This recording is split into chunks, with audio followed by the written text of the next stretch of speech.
Hi, I have in my hand a set of cable rods. It extends to 10 meters. It's made up of 10 lengths here and there's 3 connectors on the top of it here.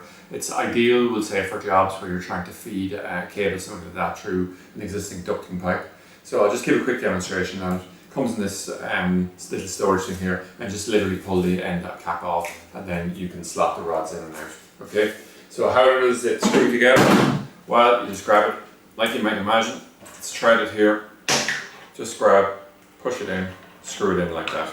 And this is so it actually takes about maybe 4, 5, 6 rotations to get a fully thing in. So it really is well joined together, okay? So when you have it joined down, in terms of the terminations on it, if you're pulling through a cable, you might be using something like this hook you tie it on the far end.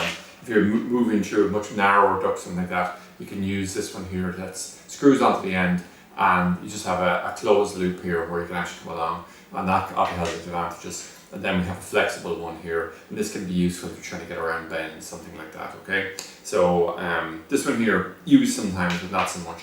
So overall, I would say the big advantages of these are they're extremely handy, they work extremely well, and the price point on these particular generic versions, very, very good. So these sell like hotcakes for us, simply because the price point added means that it's really suitable for both professionals, but also for DIYers. Having a set of these is great. And if you compare these against, let's say, some of the brand name ones, the price point they're at is absolutely fantastic.